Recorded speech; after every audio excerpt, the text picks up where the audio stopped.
Hello, my name is Rod Lochala. I'm a family physician and serve Unity Health as Chief Medical Officer, and I wanted to talk to you today about some exciting new developments for COVID-19 treatment. For the first time in the pandemic, we've got an emergency use authorization for an outpatient treatment for COVID-19, and these are called monoclonal antibodies.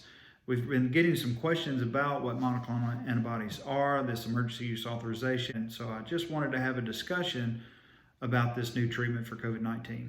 Well, what monoclonal antibodies are, and I've made a little model, they are synthetic antibodies. They have been made specifically against a spike protein on the coronavirus. The coronavirus is named for the corona or crown that it has around the viral capsule.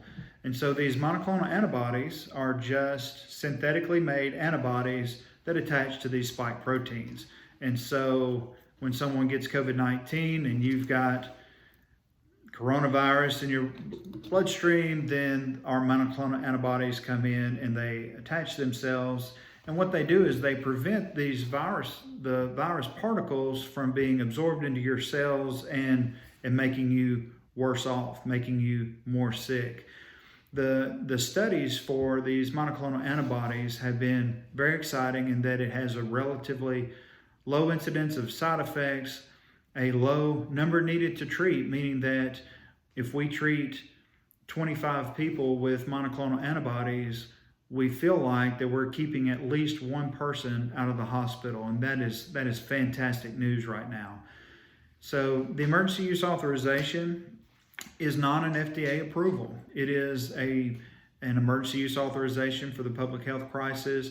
You need to talk with your physician or provider specifically about monoclonal antibodies, and they'll discuss risk and benefits. This is an IV infusion that is given at Searcy. We do it in the specialty campus, and at Newport, it's there at Harris Hospital.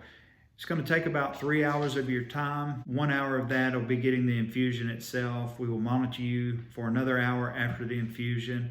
Most of the side effects have been very mild. They may be itching, a slight fatigue, but in the studies, there was none of these infusions that had to be stopped due to severe allergic reactions. And so that's very good news. And that's good news that the physicians and providers can feel confident in prescribing a potentially life-saving treatment. These monoclonal antibodies are not indicated for everyone. They're only indicated for those age 65 and older or age 55 and older with risk factors for severe outcomes.